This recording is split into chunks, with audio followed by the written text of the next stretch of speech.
Hello, everybody, boys and girls, ladies and gents. Welcome to another episode of the Fairly Decent Podcast, episode 8, I guess. Sure. Once It's again, a recurring problem. yeah. I should probably get this, put this in my notes pre-game. But once again, I'm your host, Nigel Jones, accompanied with some of my nearest and dearest. To my right, if y'all are looking the same way I'm looking. Mr. Shedrick Matthews. All right, he's not gonna say that. How y'all doing, man? You know what I'm saying? To my left, Mr. Abhishek Ballari. What up? To my bottom left, Mr. Taj Crutch. Let's get straight to it. And then, fresh out of rehab, Mr. T-Love to my bottom right. In his all black attire. Put your hand. All right, man. You know what I'm saying? How everybody been, man? It's been, a week since we last did it. Probably a week before we do it again. So how y'all been? I don't know. We might need to start dropping them more quickly. Yeah, right. Going on out here in this work. Well, I've been thinking about it too. By the time the last one dropped, I was like, man, this thing might not come out in time. Yeah, shoot, us recording this on June 4th, 2020. By the time this dropped, we might have to record another one. But the one last week might have been a little bit too early. Right.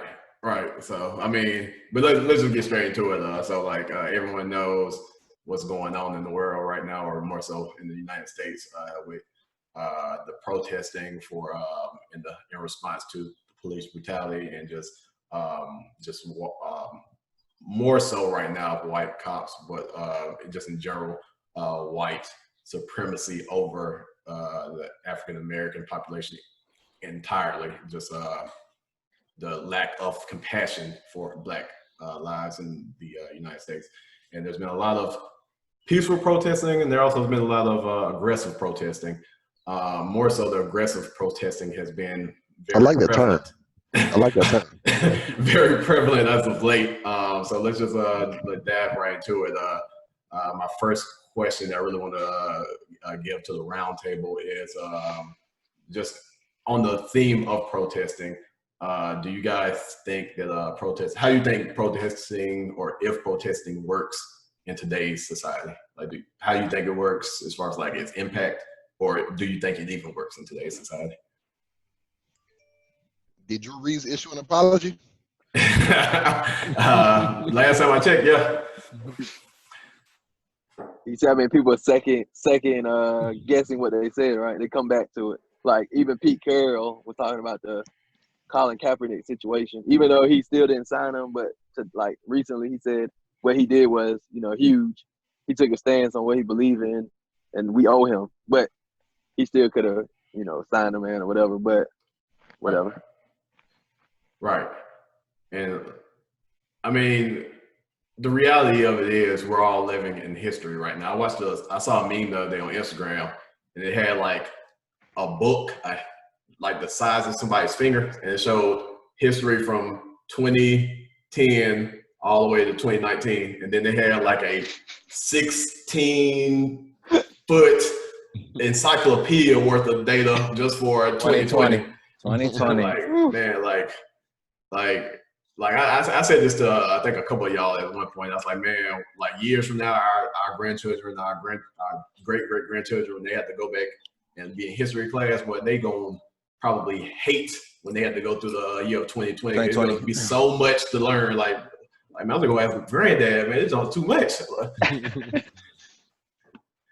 Yeah, it's probably the Great Depression-ish year. Just so much going on around that time, or that decade, if you will. It's just, 2020 has been a handful, man. Right, because it's crazy because it's never ending. It's literally we all seen the memes. It's literally every single month there's a new theme for that month. Every month it has been a new theme of what's going on that month. And you can't help but living in today's times or current time to really think back to the civil rights movement and stuff like that, because all the stuff that we're dealing with, you know what I'm saying, I don't even think it's a tenth of what they had to deal with. But at the same time, the shit we dealing with is a lot.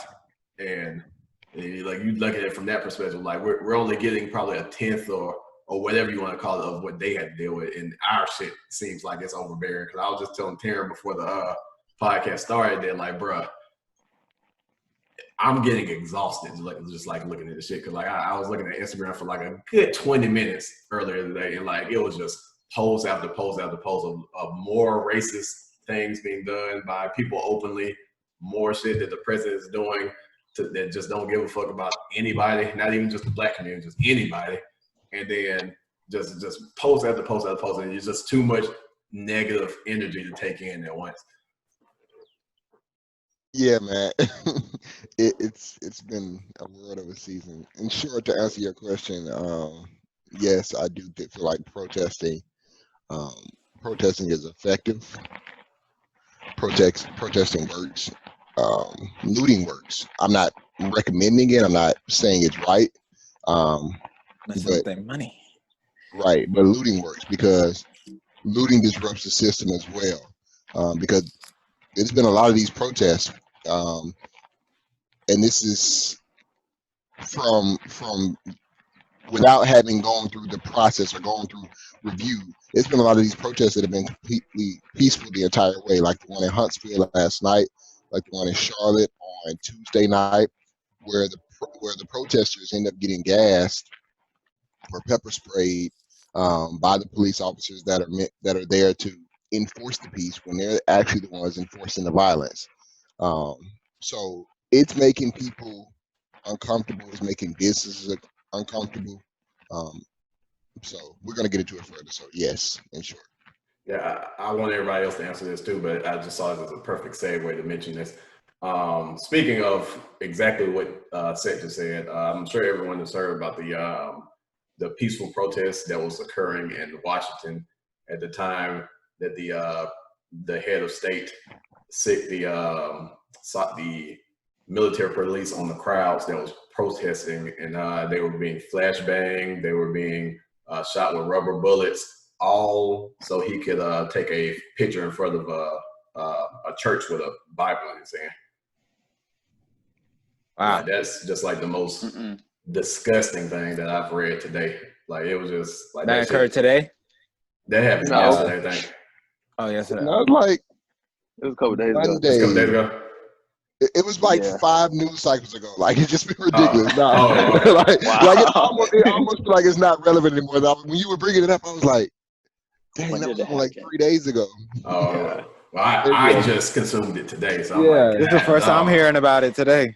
Yeah, that's just how much stuff flows through the news. Like big events that. Yeah, all through my social media, I see just all the different things that people occur. More people are now shining light on all this crazy stuff that's happening. Is like everybody's bringing it, recording, posting, cops, I guess arresting protesters and knocking over kids and women at the same time. And they said as well as cops are looting their own vehicles in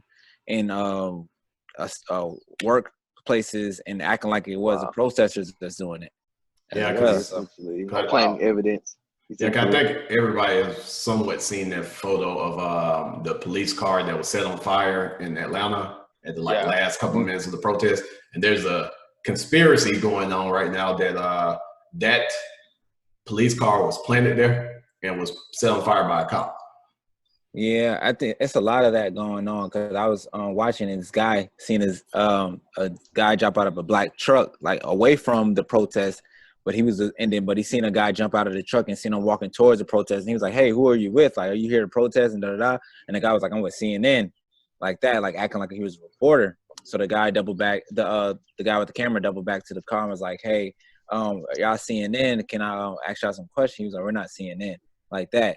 So they was like portraying to be reporters when they wasn't reporters. So the guy was like, "Are y'all cops?" like that, and the guy rolled up the window. So he was like, "Wow." He was like, "Y'all are trying to go start things so you can put a bad light on what's going on instead of trying to like fix the problem." Yeah, that's what they always gonna try to do: deflect. Yeah, especially if you're the one that is being protested against. You're part of the problem and not the solution. Of course, you're going to try to deflect. But just get back on topic. Just everybody's just answer as far as like, do you think protest works in today's society? I'm going to challenge. Oh, you go ahead. My bad. I'm going to challenge what Seth just said. I think it's working a bit more effectively, like in current terms because of the situation we're in. But like we've had protests like post 2010, which they just kind of passed through. I just think that now protests, since they're hurting someone's agenda, since you're hurting the system, hurting someone's pocket, it's a bit more effective, and that's why things are getting like rolled out a little bit more faster. Otherwise, I feel like if we were in if it was just normal, I don't think this is the magnitude of how people would respond. Yeah, and I think you're right. Like for me, what you said, it basically depends on the amount of energy behind the protest. All right. Because there's literally protests, I think they reported it yesterday, in all 50 states and in like 13 countries across the world about the same thing, like Black Lives Matter or, police brutality. And I think because it's such a bright light that shine on the issue, that it's holding a lot of these governments, it's holding a lot of these elected government officials, a lot of these companies feet to the fire. So you've seen how many companies have addressed the issue or brought out a statement in the last week. George Floyd's death did not just start racism. And I made a post about this on Facebook the other day. Like, it seems like now, because it's so much energy behind it, it's almost cool to say we stand against racism or to do something or donate or things of that nature. Nigga, you could have done that 2 months to the last 400 years and been in the right on standing against racism, against systematic oppression, and against white supremacy. But it just became cool to do it, so all of these companies are doing it now. And it still has a long way to go because all of these companies aren't diverse in the way that they need to be. All of these African Americans or women are not at the decision-making table. So a lot of these companies, they're doing it for show, to show that they're in solidarity with the Black community, because it's at their pockets. And if they don't, they know they're going to get called out for it. So I do agree with you. Like the protest in itself, like if it's just 5 people standing outside of a major corporation, we'll call it E Corp because I've been watching Mr. Robot. I don't know if anybody else has been watching that. E Corp is a large organization like a Microsoft or Apple. If it's just 5 people protesting, no one's going to give a crap about that because there's not enough energy, it's not enough people caring about it. But when it's 50 states and 13 countries, you got to tread lightly. Like, could you imagine a world where Nike or like the NBA would not say something, would say something against it, right? Like something like Drew Brees did. Like they would never do that. It would literally be like shooting themselves in the foot. They'd lose so much money. It's suicide for the organization. And like Drew Brees didn't even say something directly against it. He just felt the need to stick his foot in his mouth by bringing up the protest against the flag, and relating it to now. It's bad timing. He didn't say something racist. He said something insensitive. Yep. In light of everything that's going on. Deflecting. I will say something before Taj and Taryn goes. I do think, and to kind of just support what Abhishek said, I do think that the pandemic had everything to do with the amount of attention and amount of support that all of this protesting has been getting. And then also even a subset of that pandemic, I think the fact that sports aren't going on right now really had a part to play as well, because just think about the machine itself of professional sports. So you have a whole, I want to say, population of the nation that's either involved in the sports organization and they're preparing for work, essentially, whether that be being on the court, on the field, being involved in the organization, whatever. They are consumed in their actual job, so they can support what's going on, like social media or whatever, but they can't really actively go out and support because they're in the middle of their season. Then also the people who are consuming sports, a lot of them are like engulfed in that ecosystem. So they're either going to games, they're either at home religiously in front of a TV watching games and stuff like that. They once again will probably support a protest like on social media or something. They're not about to leave the comforts of whatever they already had planned, because like say the playoffs are going on right now. They have tickets to the playoff game. They're going to the playoff game. But right now, the fact that sports aren't going on right now, that's a whole population of people that are forced to be at home right now, are forced to consume all of the negative energy, all of the negative publicity that these racist times have been getting on like social media and news. So now they actually have the free time to actually get up and do something, because once again, there's nothing else you really can do right now because everything is quote unquote kind of closed right now. Yeah, so, and I agree as well. I was saying to piggyback what you were saying, Nigel, like people have free time on their hand, and when they seeing this and they've been stuck in the house, like people are ready to get out of the house and to do something about it. Like, you know, some people not working, or if they are, they're working remotely, so they can go out and go protest and go be and go speak their mind and speak up for what is right, you know. So like a lot of people wouldn't be able to go out there and protest if everybody was at work, you know what I'm saying? So some people would have to be. Some people take off, or some people won't show up, but it won't be as many as it is. You know what I'm saying? Because people are like, I still got to work. I want to go help. I want to go protest, but I still got to work. And look, this pandemic is, you know, I think is a big cause of what's going on now, because everyone has that free time. Like you said, sports are not going on as well. And then to piggyback on what Abhishek was saying, I feel like the protesting is working because it's messing with people's pockets. Because the looting is messing with people's pockets. They're like, okay, we gotta say something so they won't mess up our store next time. You know what I'm saying? Or something like that. That's probably what they're thinking, but it's bigger than that, you know?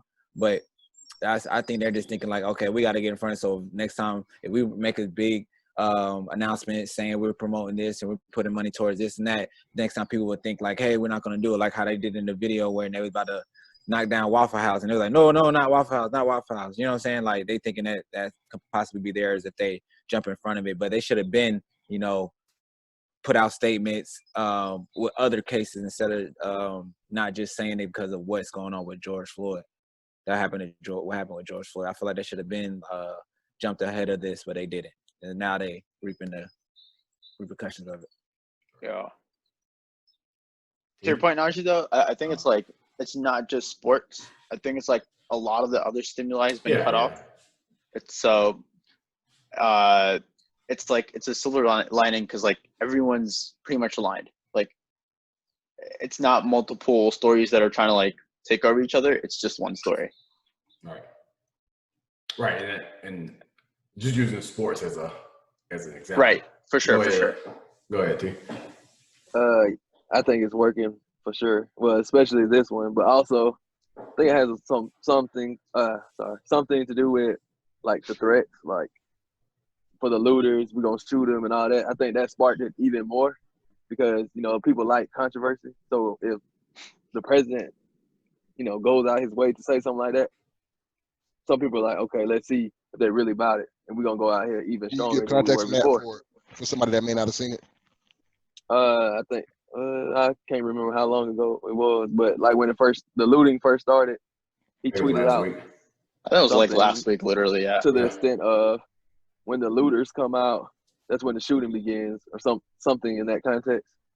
And I feel like that sparked it even more because how can you be, you know, the president of the United States and openly make a threat about a crime that doesn't even warrant shooting, you know what I mean? But then also willing to give that more context, he's also stated that he highly suggests that the local states and governments deploy their National Guards to increase their police force to stop all of this as soon as possible. He said he wants to outnumber the amount of protesters, and he said if the local states don't basically do it, he's going to see matters into his own hands and deploy the United States military.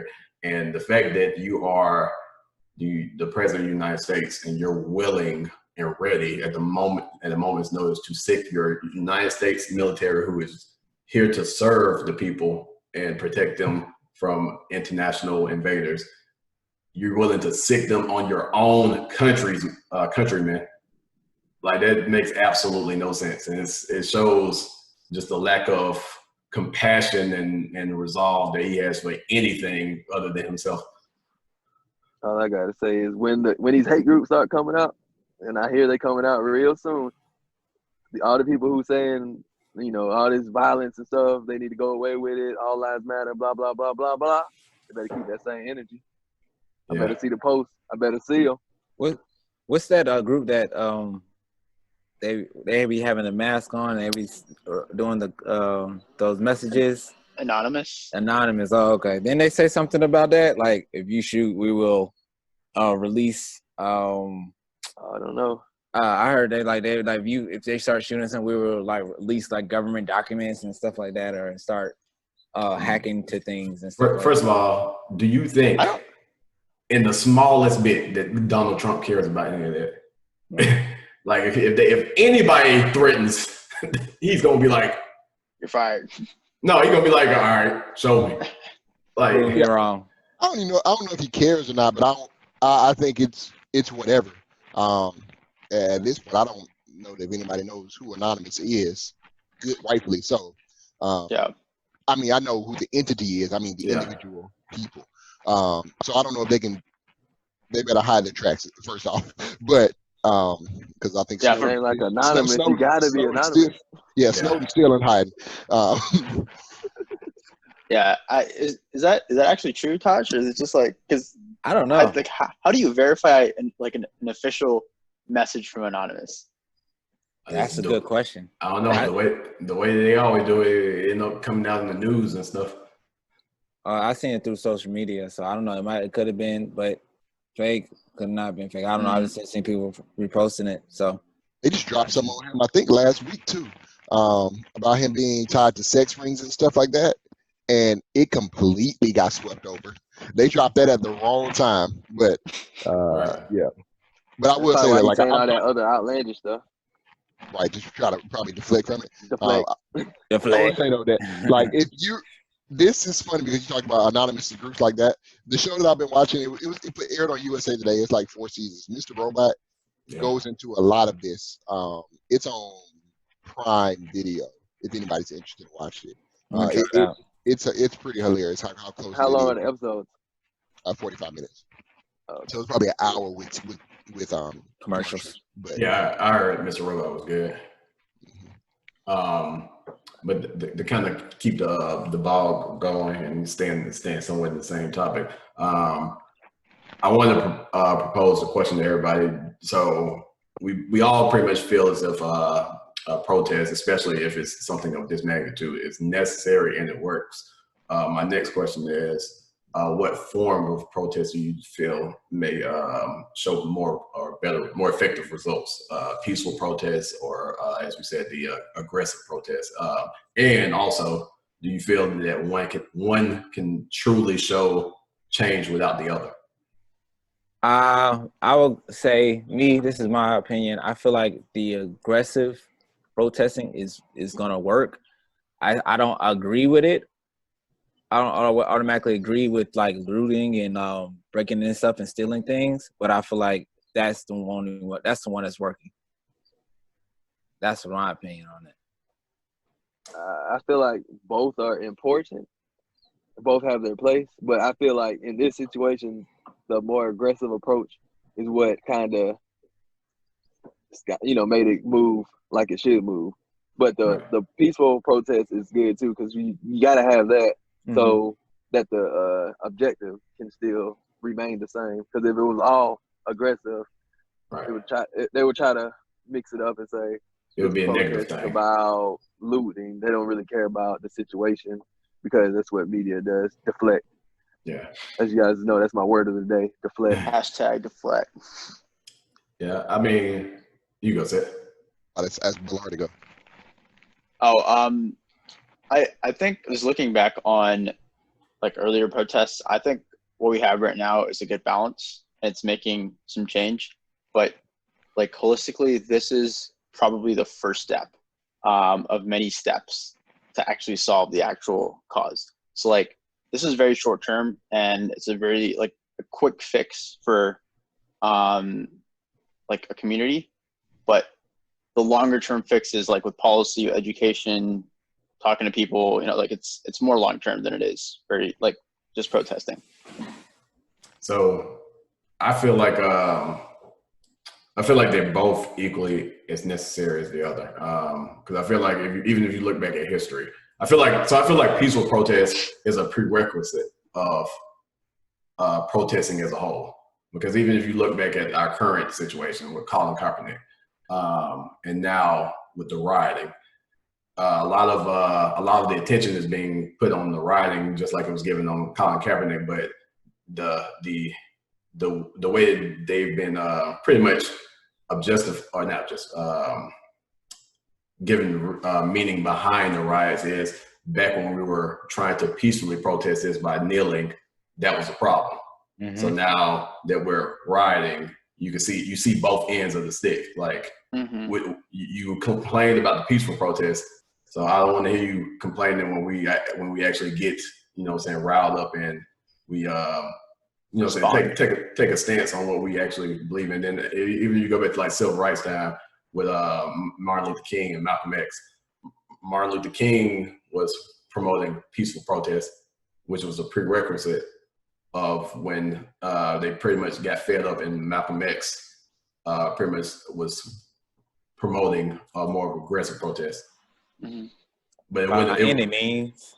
Yeah, by any means necessary. But it wouldn't have been if, let's say it like this, if Martin Luther King's peaceful protest would have completely worked and there was no need for aggressive protest, I don't think that the aggressive protest would have come to light. Because like as Ty said, or Terrence said, if you just go at 1,000 miles per hour and you just come in and already rioting, already looting, that can just be blown out of proportion to me, and it just could be looked at as crimes. There's no reason behind the crime. You're just a group of radical individuals just vandalizing property for no reason. Whereas if you come in with a peaceful protest and it evolves into an aggressive protest, you see the timeline of how it escalated to that. Right. Yeah.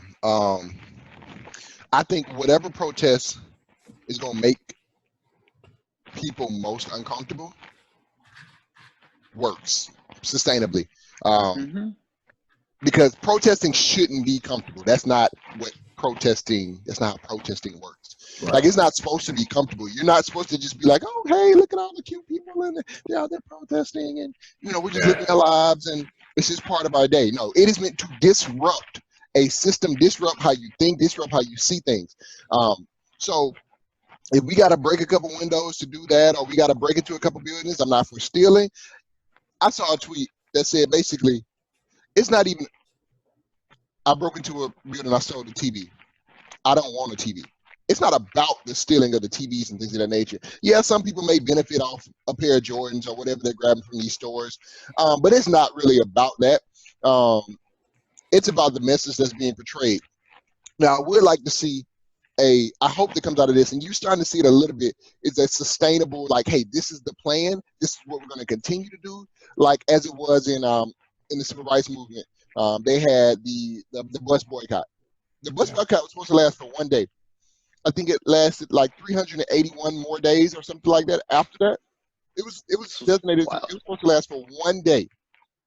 But they crippled that bus system in Montgomery so poorly that they had to allow Black people to sit where they wanted on the bus. Otherwise, it was going to fold. That's what protesting does. Like, it disrupts the system. And also, like, using Montgomery, because we talk about the civil rights movement, you talk about the people, like, this whole peaceful protest idea is a lie. Because, and I'm not talking about protesting shouldn't be peaceful. I mean, when they protested in the civil rights movement peacefully, the police were violent. Right. That's not a peaceful protest. Right. They call it Bloody Sunday when they were trying to march from Selma, Alabama to Montgomery, Alabama, the state capital. It's called Bloody Sunday not because it was a red sun outside.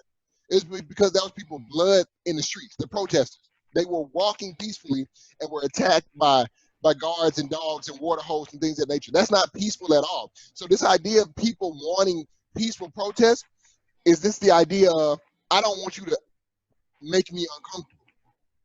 I don't want you to disrupt how I see things. I don't want this to be gory. I don't want this to go down in history or things of that nature. There is no idea of peaceful protest because Colin Kaepernick did a peaceful protest and people complained, like Najee said, complained about how he protested.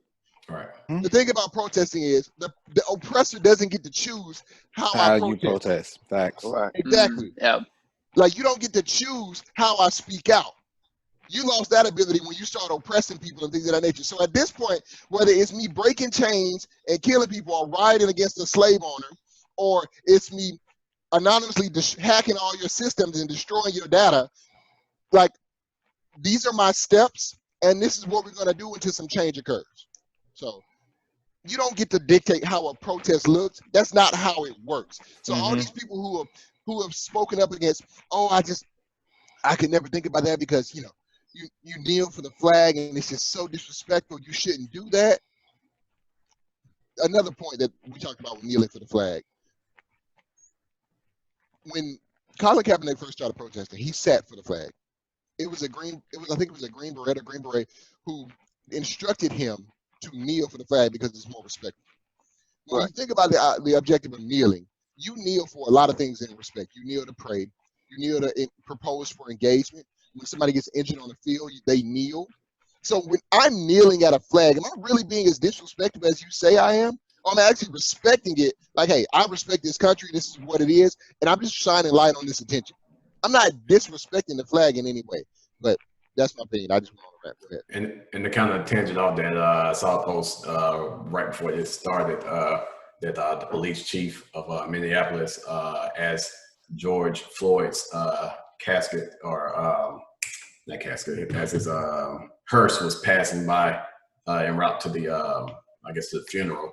Him and a couple of the other police officers kneeled before the hearse, so in respect. So yeah. Speaking of police, go ahead. There was I guess an incident in Troy. I forget the Oh yeah, I just heard Troy about University, but he said some outdoor. I didn't read the comments, but I heard they were very bad, and he got suspended immediately. I think he was basically on the side of trying to take the side of the police officer, saying that the George Floyd was fighting back and stuff like that, and trying to make like it seemed like he was trying not to stop the police officer from doing his job or something like saying if George Floyd would have just not fought back, he wouldn't cause his death or something like. I think that's what he was trying to say. The police officer was trying to say at Troy. And that's at this point, like I'm tired of people having to explain themselves away, because black people and brown people, we have to, like, I don't know, like I got pulled over like a year. I got pulled over less than a year ago, but before that, I got pulled over like 6 months before that, so like a year and a half ago, if you will. And when I tell you, like, I was nervous, it's gotten to the point where I'm nervous, and I know that there are more good cops than there are bad cops. We can assume that, like, we can go with that assumption. Yes, there are more good cops than bad cops. Completely understand. But when I tell you, I was nervous about being pulled over, and I was in I think a black neighborhood at this point. I was in a black neighborhood, and I was just like, bro, I am worried about this stop, like, because it's gotten to the point where there's nothing we can do. You can do everything you can, and it still may not be enough. Let me say it that way. Like, because black people have died for Skittles, walking through the park, going on a run, stealing some cigarettes, not stealing some cigarettes, a $20 counterfeit bill that ended up not being counterfeit, riding in the car with a broken taillight. The list is innumerous for reasons why these people have been executed in the streets, and the interaction that they then had with the police officer that was just not good enough. But what did they do to it's always a reasoning. I want to wait till the full story comes out. The full story is they should not have died on the streets. Even if I committed a crime, we've seen white people kill people, like murder, shoot assassinate, shoot up churches, and they walk out alive to where they can then go be prosecuted through the legal system, not the justice system. And they barely get time. and whatever happens then, they get rid off for being crazy, or they end up doing time. But these people are dying in the streets because for less crime. Because I didn't, appease the officer in the way that I should have. And that's scary. I didn't say the right word. That's crazy. That's scary that your life is in someone else's hands and how they feeling that day.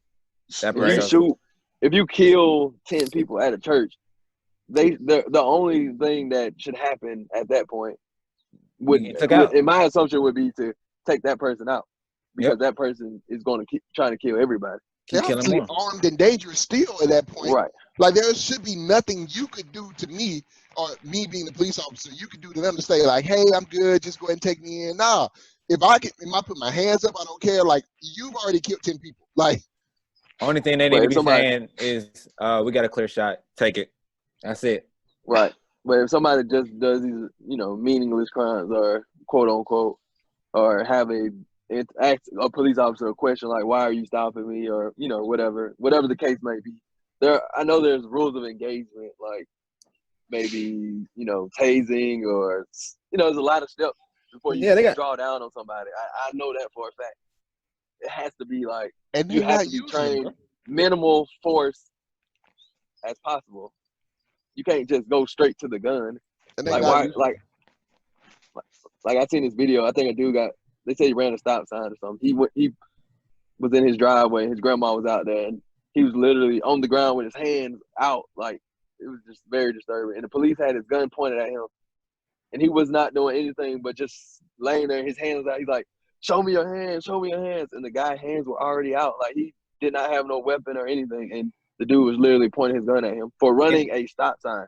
And this is my thing, man. Like, they need to do some real testing to these people that want to be cops. You know what I'm saying? Mental tests. I know they go through a whole bunch of tests. They need to go in real depth with these people. Yeah, because some of these some of these requirements to be a cop somewhere super low. Like, I think you barely need like a GED or something. And I feel like when some people get authority or some power, they don't know how to control that, or they don't know how it takes over what they're trying to do, or what they need to be doing. I don't think that being a cop, especially in today's society where you see how much harm it's doing to communities, especially the Black community, I don't think that being a cop should be left up to the local police department. I think it should go up to a board of maybe the FBI, whatever the higher entity is. A spread out board too. Yeah, a spread out board, not even just a board of white individuals, but a committee of individuals that do an assessment on whatever county's police department and the individual that's trying to be that's trying to obtain the job of being a police officer, that they do some type of real analysis on that individual, their background, their belief. Well, not their beliefs, you can't really hire somebody based on their beliefs, but just a hard investigation on that individual, so mentally that they can obtain that job and not to be a detriment to society in obtaining that job. My counter with that is, go ahead. I was about to say, they need to diversify these police forces. Go ahead, T. But I was about to say, like, I don't even know if it's a mental thing. Like I think that some of these cops that are doing this stuff will still pass this, evaluation, because it's more of like a hate thing, or a hate crime, or like, you can't catch a psychopath. They're actually smart people that are just disguised as like average people, but like the people who get away with like the actually, I'm just to put it that, like, you can't weed out psychopaths really quickly. Usually, what do they do? How do they find other criminals in that field? They hire criminals that does the same thing, right? So what if you, I don't know, find somebody that's crazy or what's it called, and then try to see if he can see it out of that person or something. More so, to kind of like piggyback on what Tyler was saying, if you could, like, as far as the racism thing, if you could like plant white individuals in different police departments and try to seep out the racism in there. So like a secret shopper. Yeah, you get somebody who is of the same color to start try to, you know what I'm saying, spark up some talk about hatred for black people and see what comes out of it. I think Now, that should. Well, I would say one of the things that I've seen that came out of this within the police force a couple of different times has been police checking other police a little bit. I've seen a police officer move their knee off somebody's neck. Which, why the hell am I seeing like 10 videos of people, police officers' knees on necks like recently? I'm like, bro, I thought y'all weren't trained to do this, but I've seen this video a lot recently. But I've seen a police officer move a knee off neck. I've seen a police officer completely berate another one. This is a black lady. She just went off on some of her police. I've seen that a lot of them. She went off on like 10 people. My thing is, and they maybe they have been doing that before, and everything's not on camera, and everything now is, but everything before was on camera. But it's like, I don't know, what is it a proper procedure to put a knee in someone's neck? Are they trained that way? No. Like what is oh, that messed me up. What is like the proper, is it their knee supposed to be on the back, right? Like what is I don't know the proper training that they do for that. Well, what I've seen from a cop on Instagram, he said that if an individual is handcuffed and on the ground, they are completely immobile, and there's no need to apply any additional force at that point. Especially if you have backup cops in the vicinity. If an individual is completely demobilized with their arms behind their back, handcuffed, and you have other supporting cops there. At that point, there's no need for any additional force, and you should not apply any more force because there's nothing that person is completely immobilized. There's nothing they can do. My thing is that had to have happened before because they were completely loyal to the situation. They did not do anything. They just still like this is normal. Like so it has to be a practice that the motherfucker who did it had his hand in his pocket, like he's chilling. To the earlier point of, like, thank you for bringing it up. You talked about the officers. To the earlier point of do protest work, I would say yes, because now those 4 officers who all there have been charged, and the one who put his knee on his neck, I don't even, Chauvin, whatever the hell his name is, he has got upgraded to a second-degree murder. Right. So I do think because of the light that's been shown across the country on this, they had to bring it under further review. They took it out of the police hands and review, and brought it to a higher authority. I think the state of Minnesota reviewed it, or maybe some outside entity, and they upgraded the accounts. So that purely to me is a response to the protests across the nation. Movement. And the video evidence too. I had a question for you, man. I'm glad you brought that back up. And it's like in response to what you said about making the oppressor uncomfortable. Clearly, it's not like in context of this situation, but any situation. What are your thoughts on say the oppressor has made you oppress someone, right? What is at what level is, I guess, like how far can you go before your protest or response is now worse than what they have done to you? How far have they gone? So you know, is it just like speaking, is it just like the last step before that? Like, is it, they've done X amount, you just go X -1, that's where you stop? I don't think anybody gets to determine that. And I understand what you're saying. Like, at what point is it too much? At what point did you go too far in your response? You don't. So I think somebody said this before. Like, you don't get to respond. You don't get to choose how somebody responds to you. Like, when you're talking at things of nature, you say something disrespectful or rude. You don't get to choose that person's response.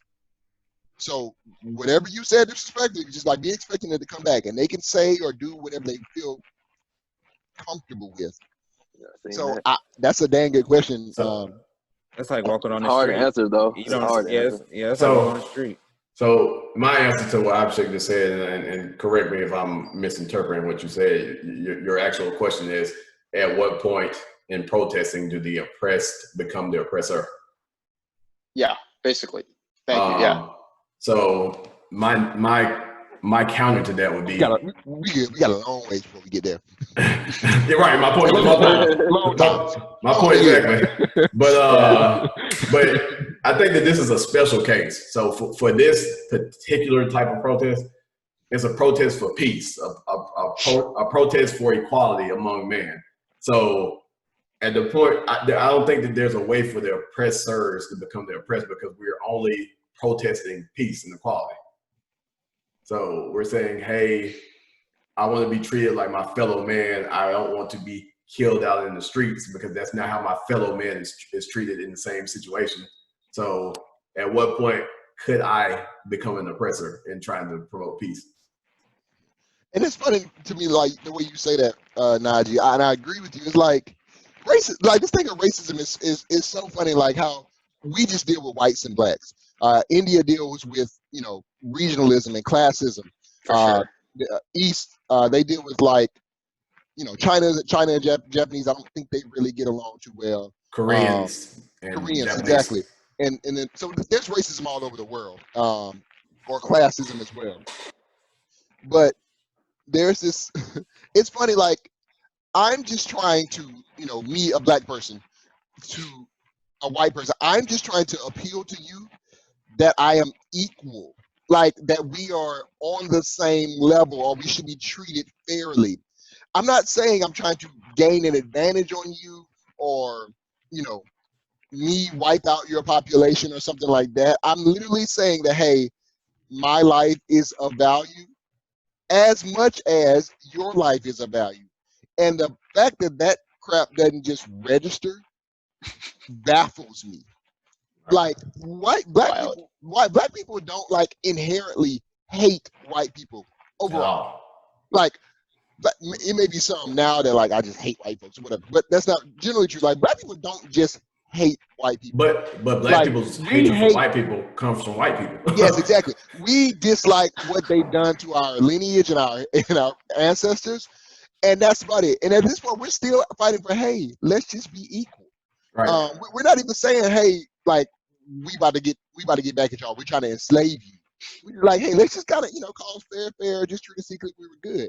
White people have this inherent hate, or have had historically, we use it in that context, historically, this inherent hate for black people that is absolutely sickening, that black people don't carry that same resentment towards. It's for no reason. Go ahead, Seth. I mean, Terry. I mean, Taj. You're on mute, man. Sorry. I had what's up. But say my question for you, that you maybe think of something, and it's just hypothetically speaking question.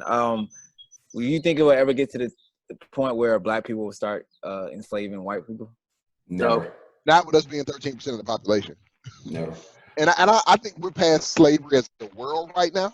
Mm-hmm. But just not necessarily but to do it to show them like how it feels. Like this is how it feels. Never. Like, you think people are crazy enough to never. No, nah. I wouldn't be that. I'm a Christian based.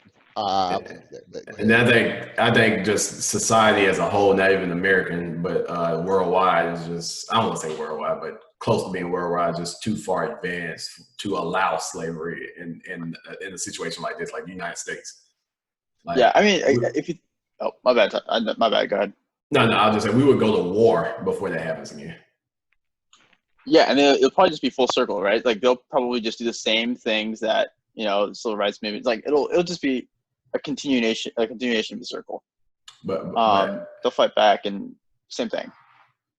Yeah, and I know that I shouldn't do this, but fuck it. I shouldn't, you know, speak for entire ethnicity, but I'm going to speak for my entire ethnicity right now and say no black person hates a white person because of the color of their skin. If they have hate for white people, it's because of what white people have done to black people because of the color of their skin. Mm-hmm. Like it's a reaction to the hatred that's been passed down onto us, or against us rather. That I don't think we're and I'm speaking. And even with that, a lot of black people don't hate white people. Yeah, that's what I'm saying. We're never born that way to be like, oh, when you see that person in that no one's born that way. No one's born that way.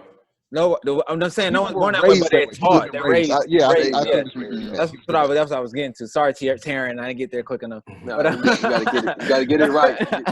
All But yeah, back. that's what I'm saying. Like, even if as we grow up and being raised in our households, like we're never taught at all to be like, hey, when somebody not your skin, you go that way. Don't share this with that person. Don't share that with person. So how do you teach your kids? How do white people teach their kids to be like, oh, if he's not our skin color, then he's a da da da da da da. It's generational hate. So long, that's it's all they know, though. I know, but So if you come up learning that, we'll go back. Great grandparents. They taught their kids that, and then they taught their kids that, and it just keep passing down. Like, you don't have a chance to learn anything other. That's probably the first thing they start teaching them. And my question is not necessarily how, but why? Why did they do that? Like, what is so different that? Just think about the times really they lived no in. reason.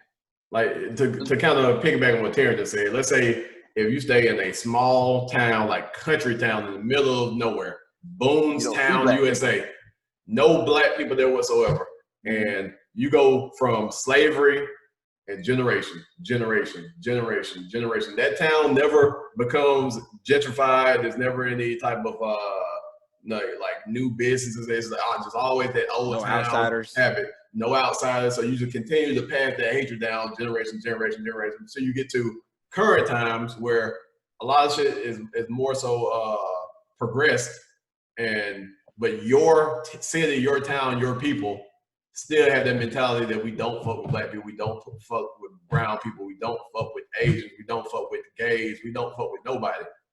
Mm-hmm. So it's generational hate.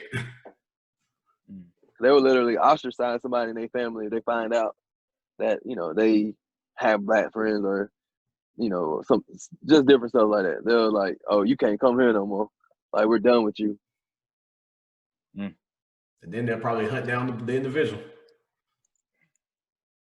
That's ridiculous. I don't know. It's just, I don't know. It's just, like I said, it's their generational wealth or generational hate. That's what they want. They want their kids to know how much they hate black people. I would say this about, I think I may have brought this up on like the first episode or something. Like, we're talking about the racism aspect of it. We're not even talking about the economical, like the classism, and the wealth and the classism or the privilege, the status of it. Because in some respects, I understand how white people create systems so they can continue to lead and control. Because who wants to be out of power?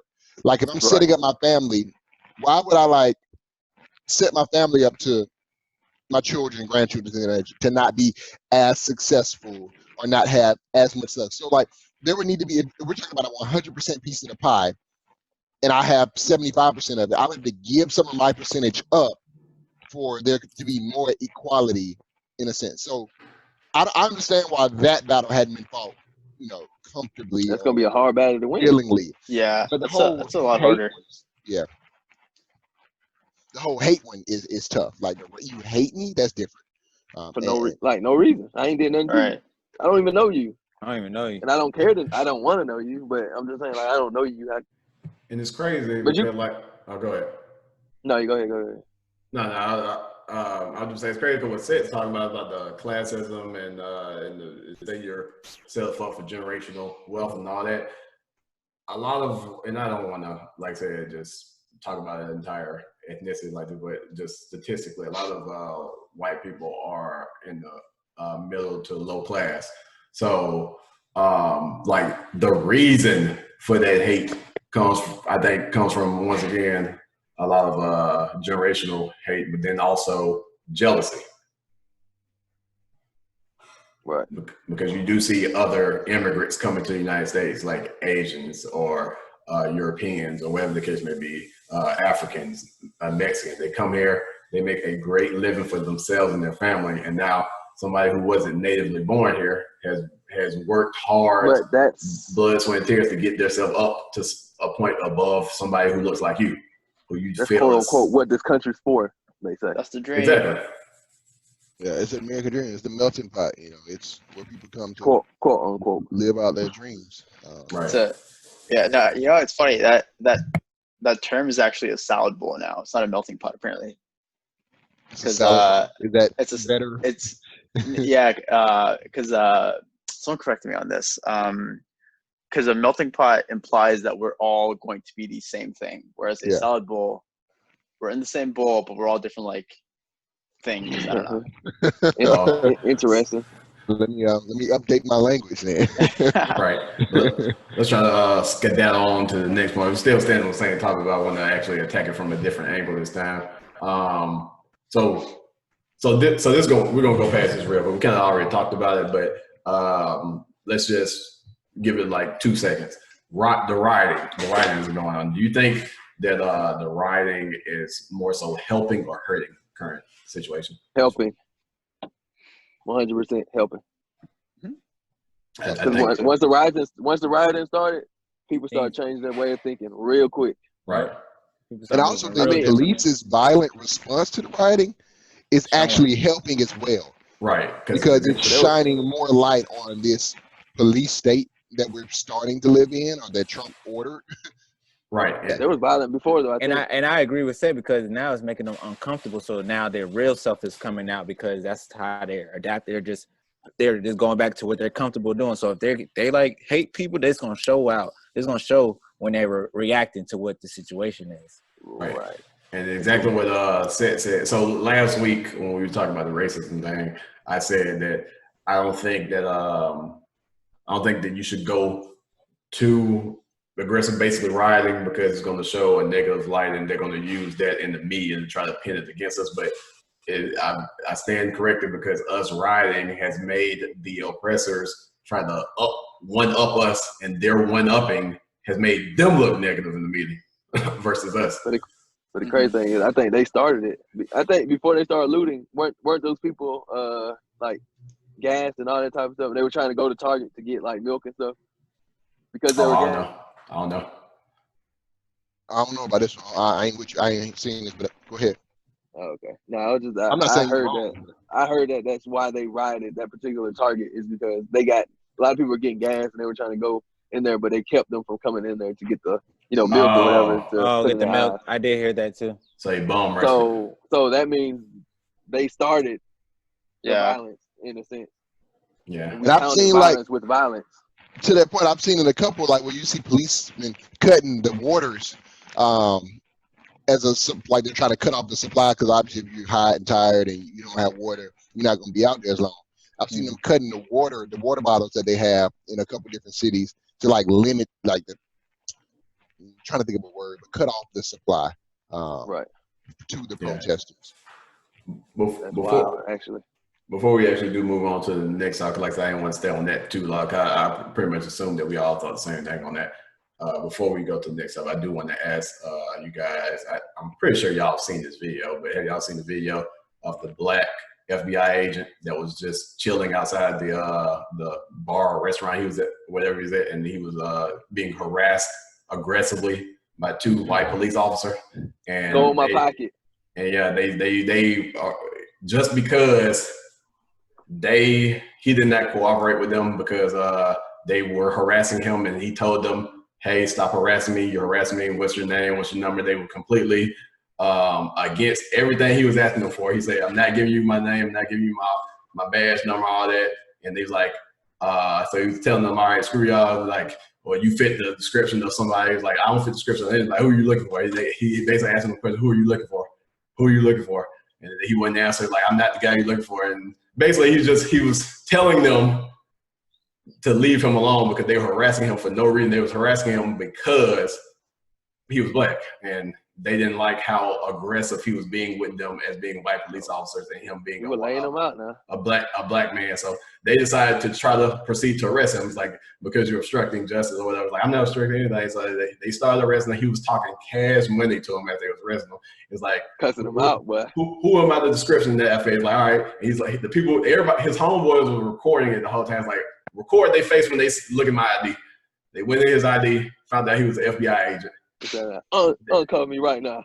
And then who's your supervisor? Their supervisor came around. I gotta see this. I didn't see this one. The Oh, I see supervisor this came one. around. He was cussing every single one of them. I said, "Y'all are the dumbest motherfuckers I've ever seen in my life." It's like, man, is this what it takes to become a cop nowadays? It's like, y'all are the stupidest motherfuckers I've ever seen in my life. See, that's like, what he was stuff going I off like. on them. I like stuff like that. I like people to disguise themselves and see what's going on and then I don't burst even think out it on was- it. That's when the real truth comes out. That's He's raw like, right there. He's like, don't worry about it. He's He like, waited. give I me like your how he card. waited. Give I me like how your he card. waited. Give me your card. I'm reporting I'm putting cases on every single one of y'all because y'all are the dumbest motherfuckers I've ever seen in my life. Denzel, you think Going you can in. do this to me? Yeah, I'm putting cases on all you some of the bitch. Yeah, it's been making its rounds, and I was like, man, Shoot I'm program, glad nigga. I actually stopped to look at it because I was like, man, like that, they deserve that. I gotta. Oh, speaking after of this video- over, send that to me. Speaking of video, y'all seen that video when they were like protesting? I think in California or something. I don't know, maybe California. And then there's this white dude. I think he started cussing at the people. He's like, "F you," and then he said something else. And the dude got out. Yes, And, like knocked them out. knocked them out. They were sitting on the back. They were just doing their own thing on the back of the car. Not messing with nobody. Then the guy in the bike was like, "F you" out of nowhere. You. They was like, He "What?" said, I think he said something else too. Was the guy who got knocked out wearing glasses? No, I don't know. I know he's wearing shorts. He was. I know he was asleep for a White guy. second. Yeah. And then when they started walking over him, it was like he tried to act like he didn't do nothing. Like, no, don't play act the like victim. yeah, don't play the victim. They not Yeah. bothering you at all. They just riding around privately, protesting in peace. They're not throwing nothing. They're not cussing at nobody. They're not doing none of that stuff. They all in one car, just riding around. And you gotta throw out that negative slur. Like, good for you. Yeah. It's so weird to me. So I was thinking about this. I said this, I think, last week. I don't know if I brought this up on the podcast, and I actually now I'm thinking about it. But like, you know how I say I carry this thought that like white people don't have to go to like black areas to get stuff to be nice. Did I say that last week? Okay. So I was thinking about it. When we go to other countries, like, so me, in my mind, like when I'm going to other places, like I am completely reverent of that place I'm in and respectful of it, and I just try to blend in and learn as much as possible. Like, when I'm going to another city in the United States or something like that, I'm like, hey, I just want to be in the mix. White people just be like, I want to be myself. I want to be all out, and I just got to be as pro-American as possible. Let me hang my flag and everything I can do to just stand out and just rub these people the wrong way and like completely not in your environment. So like even if I go into like a part of town that may be, more white or anything, like I always want to be like around the people just to see how people live and like just see how it's different. Like, so I don't understand why white people have this complex of like, I just got to be dominant wherever I go. Right. So we're going to skedaddle along to the next subject, but I do have a question real quick. That made me think of a question. In today's times and how everything's been escalating as far as like racial relations and all that, do you guys feel more or less comfortable around white people?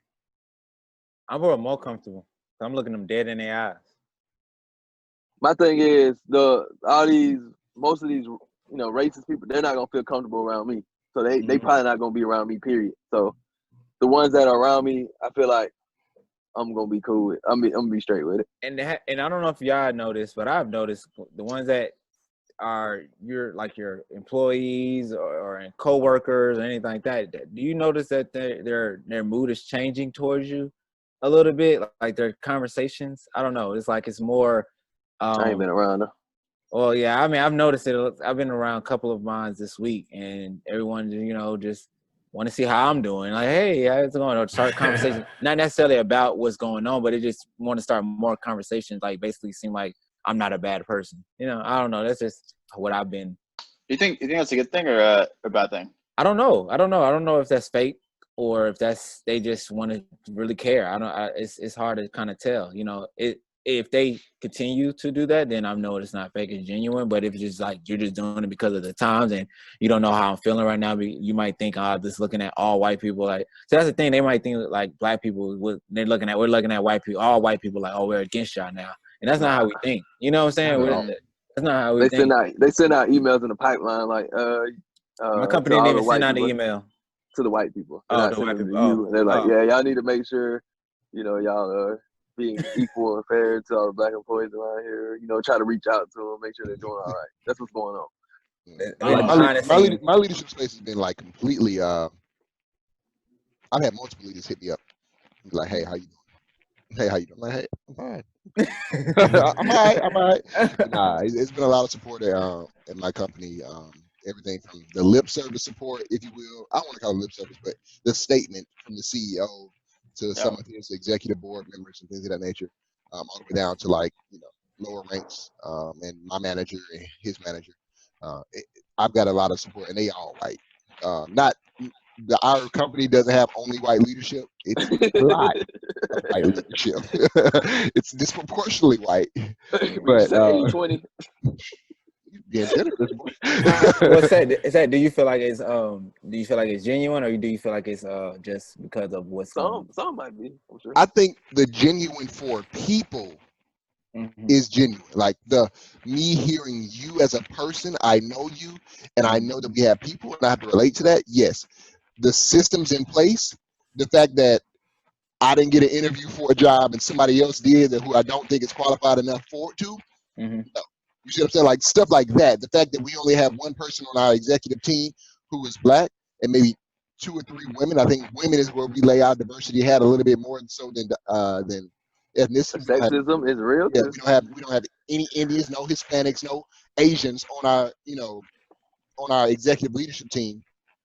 Then no, your actions show me otherwise. So let me I'm sorry, Najee, for going off task, but so say for instance, all right, you apply for this position right now during these times. Do you think some of the outcome could change because of what's Not going necessarily. on? I think it's something to meet like the most minimum requirements, and then it goes up from there. But well, necessarily, and I'm saying, well, you think like they'd be like, let's really look at sets credentials, and if you know what I'm saying, you think because to avoid any type of racism being tied. I'll put it to you this way, Taj. They will lower the standard if they want a certain individual to be in that position. They will make if they want it to happen, they will make it happen. The reason why I'm asked that question because I have my own business where Brim's shop plug, but it's like now that these big organization magazines and they're white magazines reaching out to us and like, hey, we want to feature y'all, and hear y'all story. And I'm like, well, where was this when people was reaching out to y'all, or you know what I'm saying? Like, why do you want to hear from us now? I know it changes. I think a lot of people, like a lot of companies, are being guilt tripped into it, so it's like an immediate response. But like you mentioned a minute ago, if it's not sustainable, that's really showing your true self. And if it hasn't been historically, that has shown what you have done to this point. And we're gonna have a conversation about that before we move forward. It's like, hey, I've seen what you've done historically. Like there's a company, Gumroad, that is getting killed right now. It's a platform where creatives like basically sell their products, mostly books and online training courses. There's this girl on Twitter named like Ari Hale, Nerd Mom, something like Nerd Nomad or something like that. Who she basically is the catalyst of destroying this company. This company's been around for like 8 years. You all can look it up. It's called Gumroad. They getting killed on Twitter right now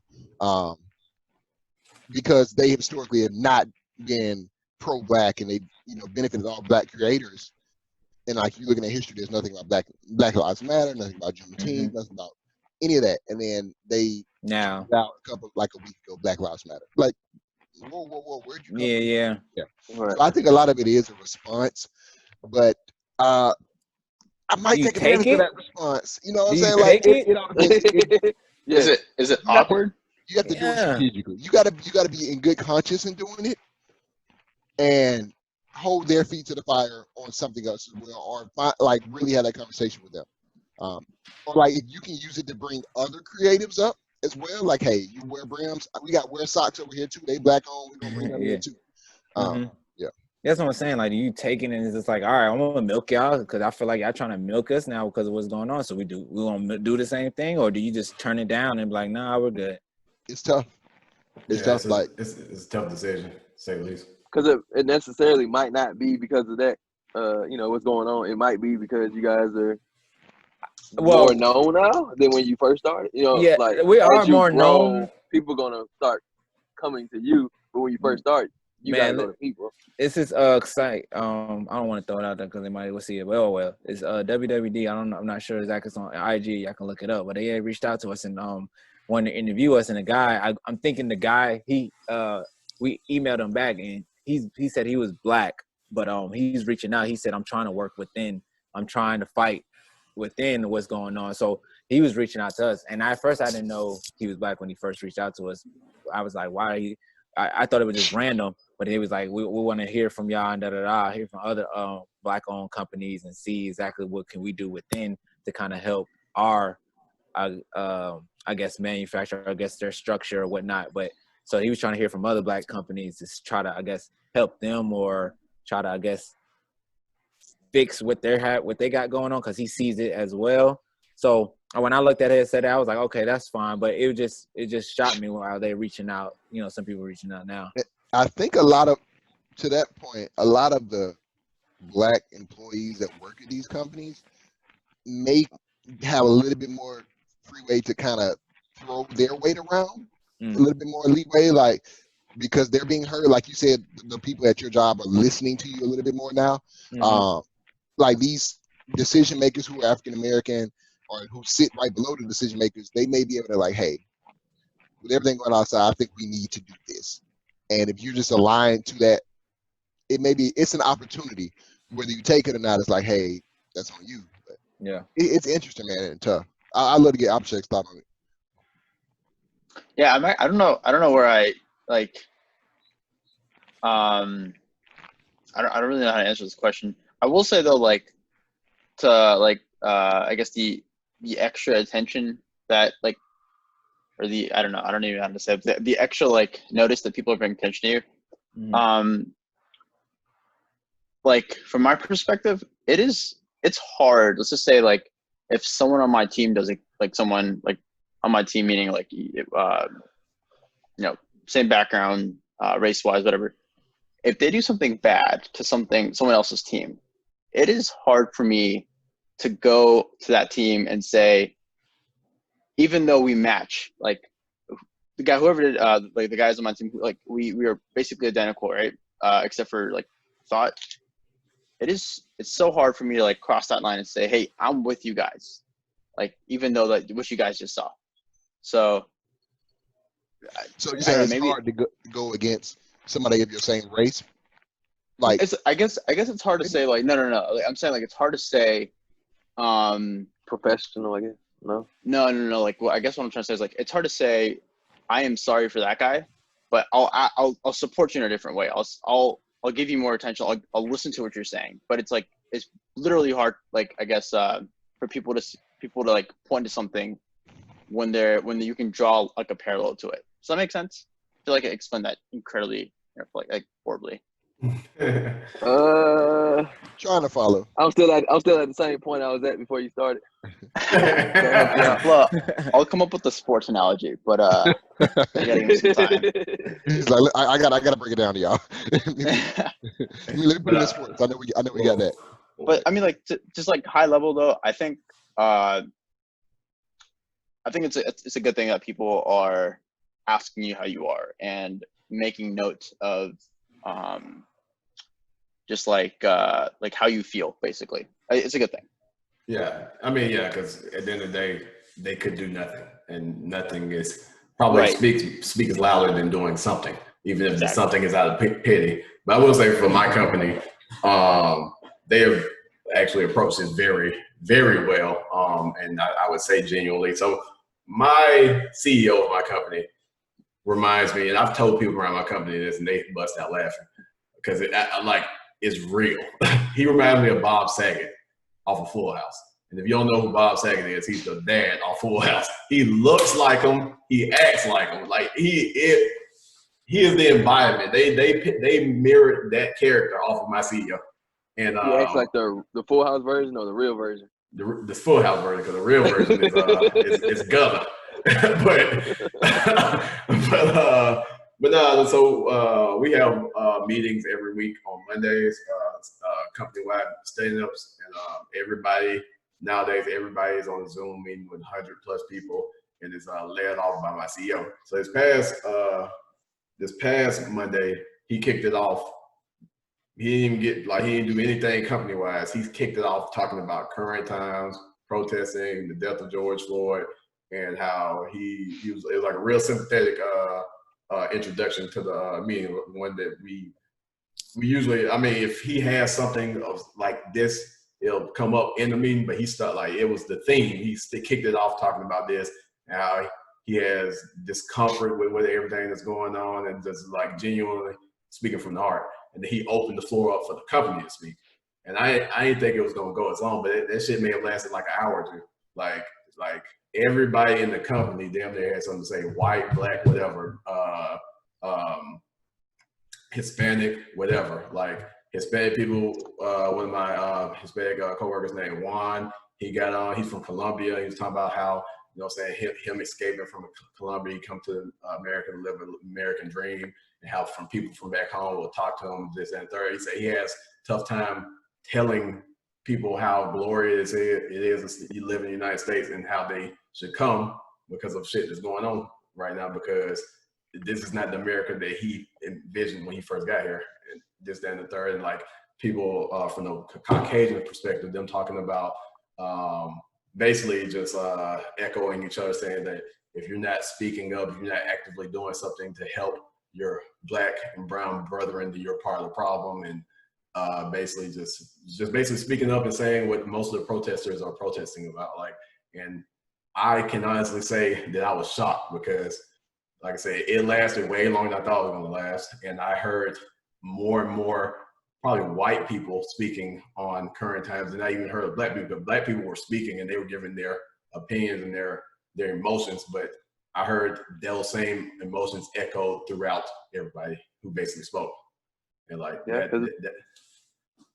spoke volumes.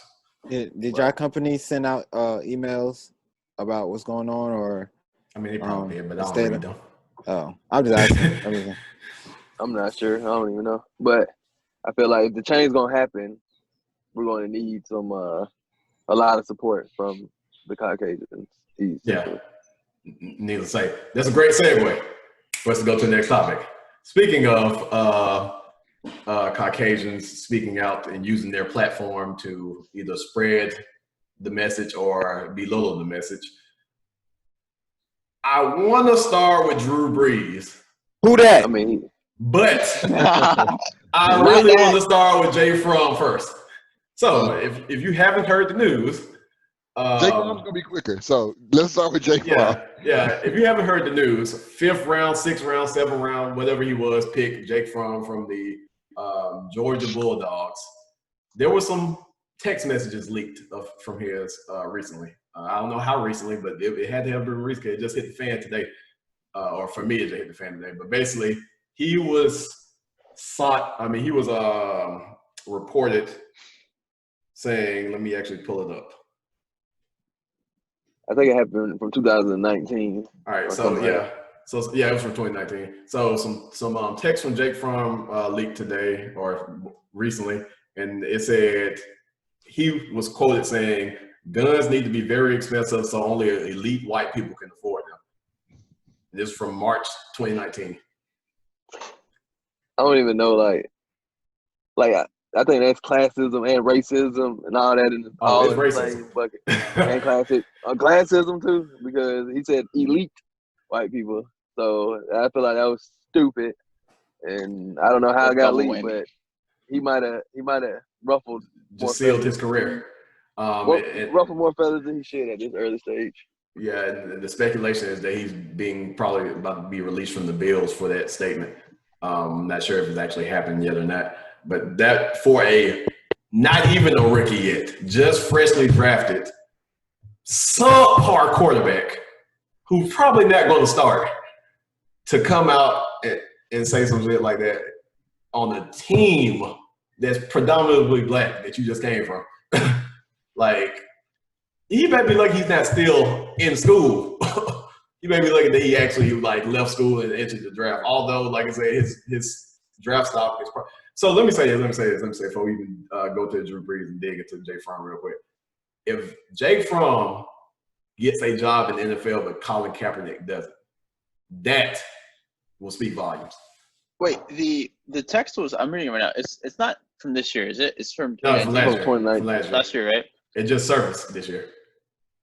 Okay. Apparently, the Buffalo Bills don't condone what he said. Right. That's wild, man. That's so wild.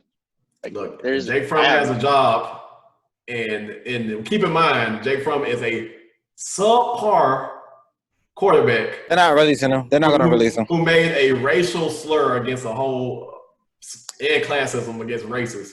They're not going to release him. If he doesn't get released, but yet a individual who damn near led you to a Super Bowl, and all he did was a peaceful protest against police brutality, can't get a job.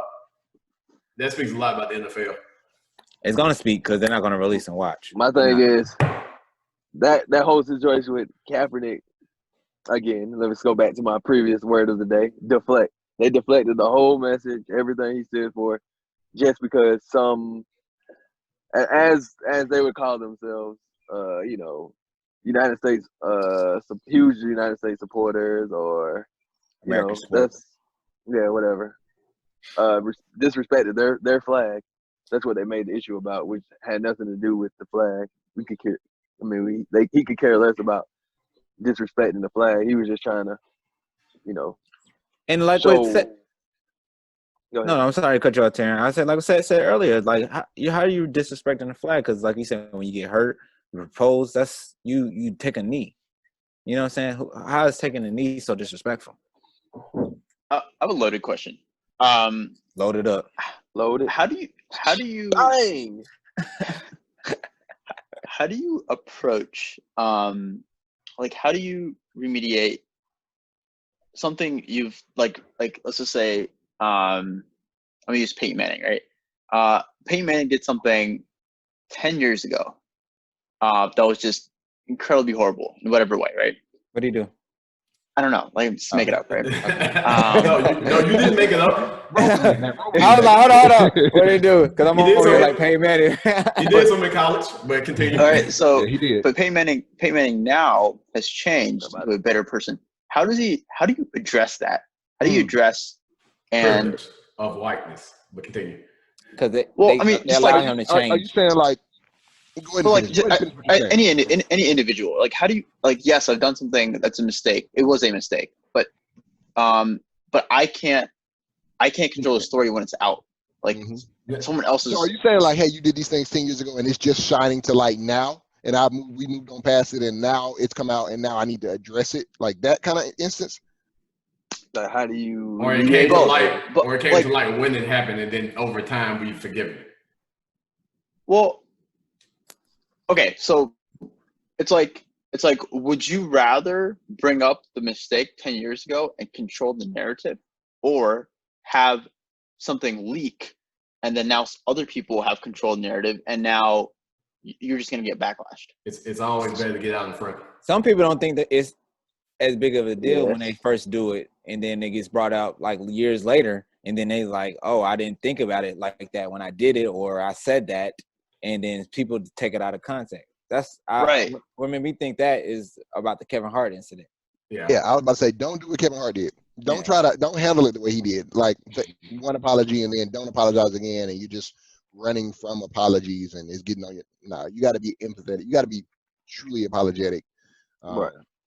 I think the way to handle it is you got to apologize, and it has to. You have to take time, and you just got to show that you're remorseful via your actions and what you do. Because I think people know that people are people. Like everybody's gonna mess up. Like there's just different levels of mistakes, if you will. But everybody's. I'm not perfect. Like I've probably done some stuff within the last 2 weeks that if it was shown to the world, people would be like, bruh. That I thought I saw you on camera. And I'm like, man. So I'm appreciative that I'm not famous enough for my dirty laundry to air, but it's just. It's tough. I think you got to apologize and then just try to continue to let time be the factor, and then let your actions show as well. Drew Brees will be able to get through this if he does the right things. Jake Fromm will be able to get through this if he does the right thing. He didn't do anything that's worthy of exile necessarily, just like Colin Kaepernick didn't.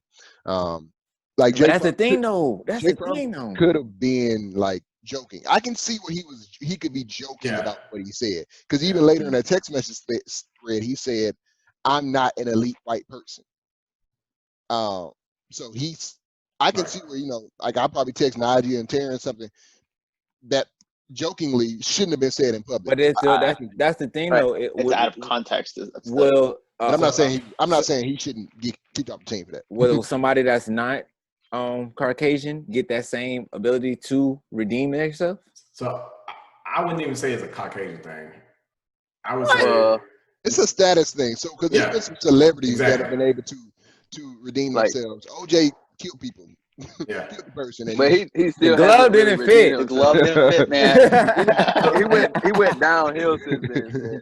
Okay, a good example would be, you know, I'm not gonna say it, never mind. But like maybe like Tiger Woods, we'll go with him for now.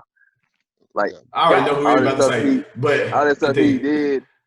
You about to say? He has. I was gonna say Kobe.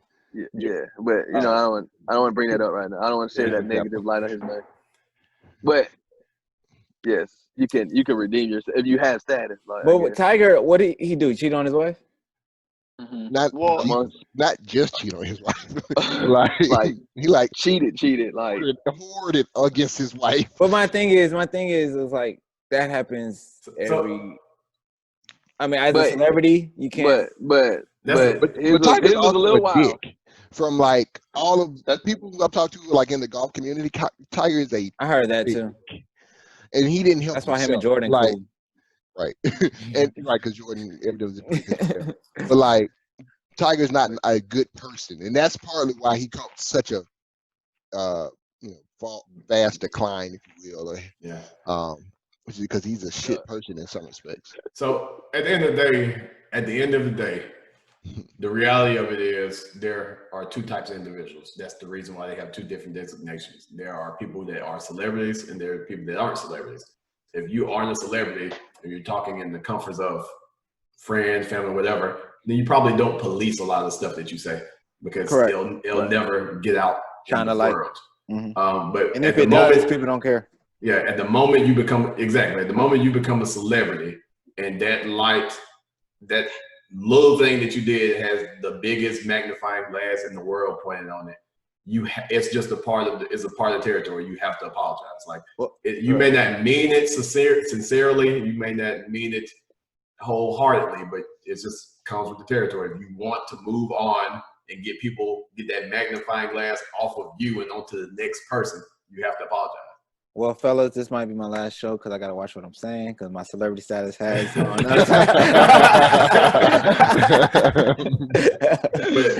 but moving right along, like I said, so we can actually end this podcast somewhat on time. Quickly, our last topic is going to be what Seth just spoke about, the whole Drew Brees thing. For people who don't know, I'm going to just paraphrase this. Somebody said something about Colin Kaepernick and how they don't understand how he still doesn't have a job in the NFL, blah, blah, blah, blah. Drew Brees felt the need to comment on that post. No, they asked him whatever Colin did at that time, will it happen again this year coming up? Like, do you feel like players will kneel for the national anthem? Start kneeling now, especially what's going on, and I think that was the question towards Drew Brees. Yeah, and then Drew Brees came back and basically just completely belittled the stance that Colin Kaepernick took, the reason for protesting right now. Just completely shot himself in the face, not even in the foot, and saying that I would never disrespect my flag, I would never disrespect my country. I have zero tolerance for anybody who would disrespect my flag and country because it means so. It's like a lot of pro-patriotic bullshit that he just came out of the ass. Oh, that's the word I was looking for. Patriotic. Yeah. Should have asked me, Taryn. Bullshit, just completely belittling what the actual action kneeling for the flag was for, which is shining a light on police brutality. And as they should have, social media in the world tore his ass a new one. And so much so that 24 hours later, he came out with a very public apology, and he had to get his PR team and everybody to help him type this paragraph or this page, because he went into like, man, I'm about to start helping the African American community more. I'm about to be a voice for change. I'm about to be a voice for the pro. Like, he just went into his bag. And he should do all of those things and not expect people to ever like him again. Like, they don't have to. We talked about, what somebody's response can be. Right. You should still do those things and expect people to still not like you. Right. You shouldn't be like, oh, I've done all these things. Like, you can't hold that over your head, people's head now. Like, oh, I've done all these things for the community. Why are y'all still treating me this way? Why are y'all treating me this way? And Drew should have been doing that, because all the people that support Jews in New Orleans, come on now. Yeah, New Orleans, I believe he probably was, but he has to. He has to now, like, and he has to publicly do it. Yeah. Even if he was doing it like silently, he has to be very open and very vocal about what he's doing now. Because everybody used to love Drew. He was like the favorite quarterback, like homeboy. You know what I'm saying? Like, they love Drew Brees, but now he didn't. He's great, but my issue with white people, general. We're going to be general with this. So this we might call this the fairly general podcast. We take some generality. Generally, yeah. Right. But my issue with white people is they use patriotism like it's this bar or this barometer, and they hold patriotism so close to the chest. They use patriotism like it's a family member. Yes, exactly. They wear patriotism like it's a family member or something like that. And it really shouldn't be like, you're not more patriotic than me than because your family fought in the military. Motherfucker, my granddad fought in the military. Like, you heard Uncle Sharp? You know how Uncle Sharp said, man, listen. He said it so right. Like, everybody probably going down the NFL, their grandfathers, whatever, fought in the military just next to y'all. They fought for your rights, and they come back and be slaves. Right. So this whole sentiment of I cry during the national anthem, thinking about my grandparents, cool, that's cool, that's how you express it. But I would say there's a telling sign to black people's patriotism and white people's patriotism. You don't see black people hang flags outside of the house. You don't see black people off the back of their trucks or trailers hang the American flag. Maybe some who have an affiliation with the military, maybe. We call those rednecks. But continue. Like maybe or coons or Arkansas, but maybe like my father, my grandfather died, and he had a Purple Heart. He got a Purple Heart, so he got put out of the military for injury. And so when he passed, they gave my discharge. Thank you. Honorably discharged. I don't know how to call it. I think that's what it is. Medically discharged. Medically discharged. Thank you. So he received a Purple Heart. And then when he passed, when somebody passed who was in the military, they give you the flag. So we had a flag in our house. That's the closest we get to hanging an American flag in our house. Yeah. I got one in my house, but it ain't hanging up right in now. But I have one on their display. Right. Exactly. Because mine was flown when I was across the pond, fighting for y'all, and everybody. Continue saying it wasn't for you, huh? It wasn't fighting for yourself, nah, just for y'all. But like, they hold this level of patriotism like it's a race. Like, I'm more patriotic than you because I hold because I hang the American flag outside of my house, or I hang it on the back of my truck. And it's like, you're not, bro. Like, we live in a country that has systematically oppressed us for however many years, and we still here, bro. I feel like I live this country more than you do. Like, you grew into it, and it's done a lot of wonderful things for you generally. So like, nah, you're not more patriotic than me, bro. But you know what I think that is? I think the same way that we've talked about how some, I'm not generalizing this, some white families teach hatred and racism and pass it down generations. I think those same, I don't want to say those same, but I think white families or Caucasian families do the same thing with patriotism. They tell their kids how great it is to be an American, how much you need to respect the flag, how much you need to respect the military, and their kids take that to heart and they pass that down to their kids. Right. And people talk about, and they use being in the military like it's this super honorable thing, and it is. But I know people that got in the military for a Challenger and paid tuition.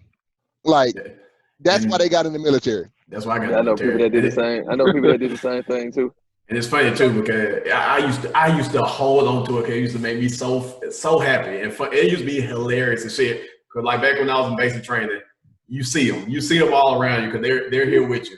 And the motherfucker they were like, I joined the military to fight for my country, and I went. Shoot, I know people that are like, man, I joined the military right after 9/11 to go fight for my country. Blah, blah, blah. Like, and when I was in basic training at RT, I came down the lines, and he went down the lines one by one to ask everybody why they joined the military. Fight for my country. Fight for my country. He got to me. I said, to pay for college and for money. And bruh, I said it so proudly too, because I wanted the motherfucker to know that I did it for money. I'm like, bro, I don't give a shit about this bitch. I did it for money. But that's real. Like, why did you join this company? I joined the company because y'all paying. Like, that's why I joined the company that I work for. No, because y'all it's a pay good deals, company. y'all offer a good 401k, and it's some stability. That's why I joined. Like, No, it's a yes, good once I company. got in, there's some mottos and there's some morals that I like and things of that nature. Good. But you pay your money, bro. Like, you give me a paycheck every 2 weeks, I ain't really tripping. You know what I'm saying? Yeah.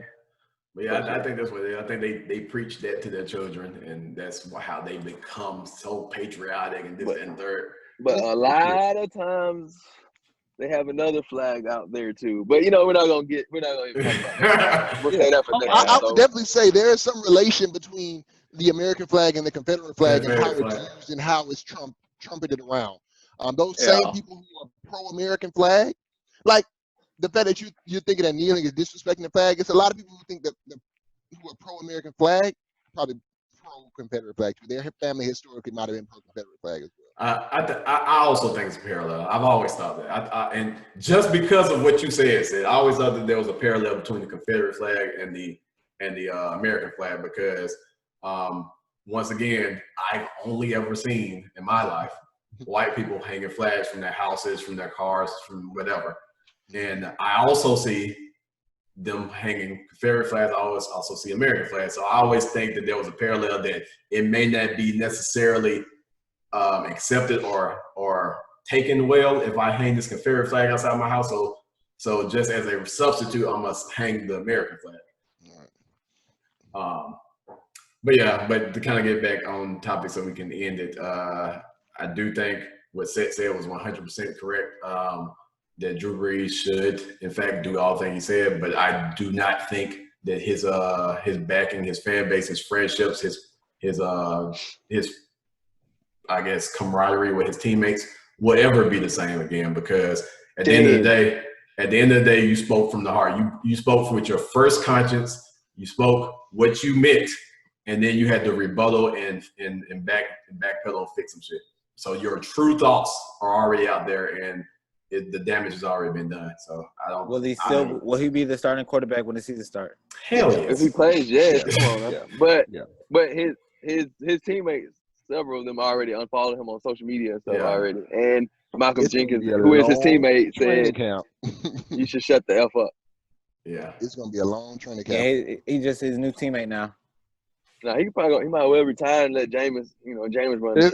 If I'm him, I would consider retire. It would be running into the bunker, as our president. Yeah, he's not going to retire because he's like, I'm going to fight this out. They're not going to push me out of. So, but you got to think about it. If I'm his offensive lineman, it has nothing to do with him.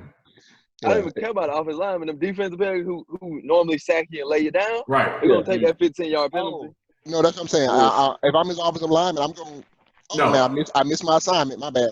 Exactly what Seth said. Twice. I missed it twice. Look, Ray, I see you missed that block, Ray. Exactly what Seth said. I thought about this when I first heard this Drew Brees shit yesterday. I thought about there's two parties that play a part in Drew Brees' success and probably non-success next year. The offensive lineman from his team and the defensive lineman from the opposing team and the linebackers. And if they're on the same accord that I don't fuck with this motherfucker no more, they're doing their job 100% and they're not doing their job at all. So Brees, he need to go talk to Coach Boone. They're going to have that kind of defensive audibles. All out, engage 8.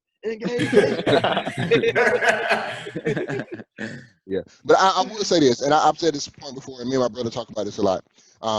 if the players wanted to get a part of this protest, NBA, MLB, any professional athlete, if you want to see this protest continue to last and really put some pressure on it, it's a reason that these sports leagues are coming back. It's because it's a lot of our economy, a lot of our distractions, and it's a lot of money involved. If the players want to truly see some change happening, mess around and let us start this NBA season at July 31st is when it started, something like that. Yeah. Let's get to this first tip off, and then have every player on that court kneel and stand there like, no, we're not playing. Not until we really address this. We're not playing at all. I don't care if you can bring it back in session. You can say we're playing for the playoffs. We're not playing because this system does not work without us. And you will see change happen truly. And in the 100%. NFL, when they get back to their season and they go to kick off and every player on that field kneels, they're like, no, you're not getting back to normal because we don't want normal anymore. We want change. And if they were on the same page like that, you would see change happen. Because now I don't have an outlet. I don't have a distraction. The sports dominate so much. Right. And we can end on this topic as well. I basically just want to say, I was going to say exactly what Seth just said. When sports do come back in whatever capacity they do come back, and we do, because I do expect to see this, we do see some type of protest by players on the field, whether or not it be kneeling. It probably will be kneeling during the national anthem because that is literally what started all of this as far as like the protesting of police brutality in the last year or so, or last couple of years. So I fully expect that basketball, football, baseball, whatever, that people of African-American descent or African descent or people who are in support of African-Americans will be kneeling during that national anthem. Do you think, like I said, just so we can end on time or somewhat near time, just get everybody like one word answer or one question, one response answer to this. Do you think that the league that whatever individual league that is will try to combat their employees protesting during the national anthem when they come back? Not the NBA. I know the NBA won't. How do you think that will fare for the NFL though? But like, what can the NFL do? Let's just say no one plays, everyone kneels, no one plays. What can the NFL do? To what extent can they do to make real change? Like just that one entity. It may not be about, because society, like our society as a whole, watches. I don't think it's in my eyes, and somebody could draw a different opinion. I don't think it's about what the NFL or the NBA or the MLB or NHL can do or MLS can do. I think it's about you don't have us as an outlet to get away from your problems. Society, America. So you're not about to tune in on Monday night, Thursday night, Saturday night, Sunday, and watch us as an outlet. This story is not going away, and sports will not be your outlet. That's, to me, more so what it's about. Yeah, I do think that would put a haste on the fire that is change. Because then I'm messing with the bottom line of, well, if they're going to kneel, we're not going to put it on TV just to watch them kneel for 48 minutes worth of a game. We're not, so that TV money is about to dry up. Fans are not going to come to the game because you're going to watch them just sit there and kneel. Like, there's not going to be many games. So it disrupts everything. You know how focused these protests have been, to Najee's point, because I think either Najee or Taj mentioned, part of the reason why these protests have been what they are, actually, Malari, I think you did say it as well, is because people have been cooped up. There's been no sports as an outlet. There's been no job to go to for a lot of Americans, unfortunately. The protest has been successful because of that. But if I continue to not give you outlets, sports being a big one. Yeah, because it drains out. It dilutes the whole attention towards protest. Yeah, you're gonna have to address this problem front and center, because there's been killings that have occurred recently, and you've had a lot of chance to change systems and fix things, and there haven't been. And so, America needs to be made completely uncomfortable.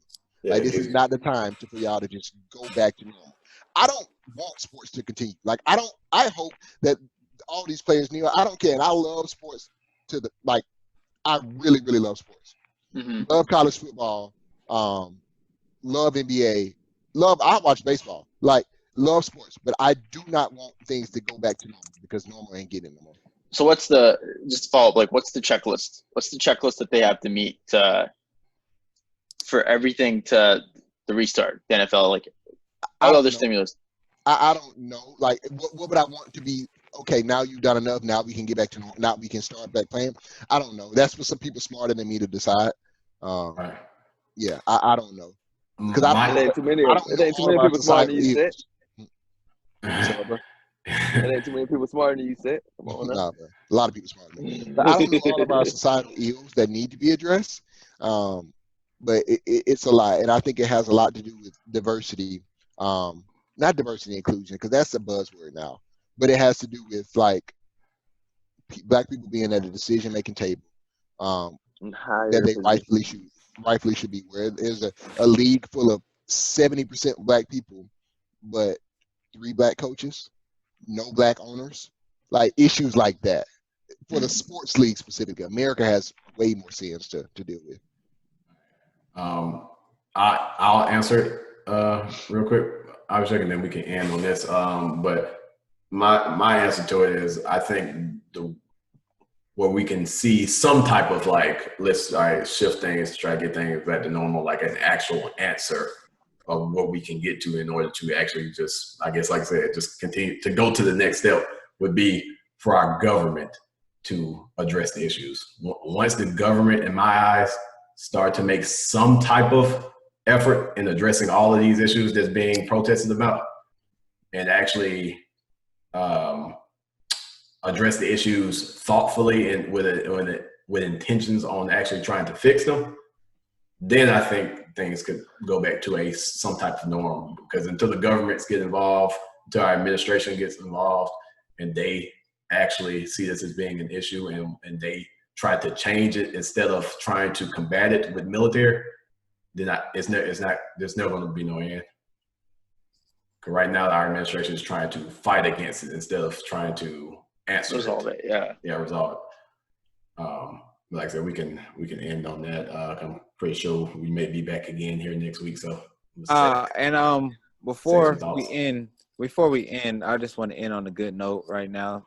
This was a great podcast, but I just want to end on this, and y'all probably know where I'm going with this. But the genius and late, not I want to say late great, but the great philosopher Kanye West has reportedly set up a college fund for George Floyd's daughter, in addition to donating $2 million to the families for legal teams. So I want to end on that good note. You know, did not know that Kanye did that, but I appreciate. I love Kanye. Whoa. Yeah, appreciate him. I would say that's good. Opiates, That's man. good to hear. That's good to hear. And I think you know what I'm saying, that came from maybe Virgil getting haggle for that $50 he donated. But you know, I'm glad that Kanye not speaking out. He's doing actions. You know what I'm saying? He's just actions speak louder than words. So on that note, like I said, it was a good pod. Plenty of topics to talk about. We'll table some for next week, because once you get into this whole racism thing, we just talk forever on it because it's never ending. But with that, anybody else got any closing thoughts or anything they want to share with the people? I would say this, yeah. Allow your friends of other ethnicities to have a safe space in you. If you can own that, if you can be that, because it's a very uncomfortable conversation to have, but it's conversation. But a lot of my white friends have said, hey, like, I want to know what I can do. I want to know causes I can donate to. And it shouldn't be my burden to bear to fix the issues that we have, but I'm going to own the space of, hey, this is what I think you can do, or let's just have the conversation, and making it as comfortable as possible for them, because we got to make it, as bad as it sounds, we got to make it comfortable and easy for them to have the conversation so we can quickly affect change. So just be a sounding board, be open to having those conversations with your white sisters and brothers. Right. Be safe out there too. Definitely. Yeah, always. All right. So with that, ladies and gents, it's been another week. Appreciate y'all listening, watching, have you choose to consume this media. Todd, what's good, bro? I got a question for you, Najee. How do you think this podcast went, and how do you think Kanye is?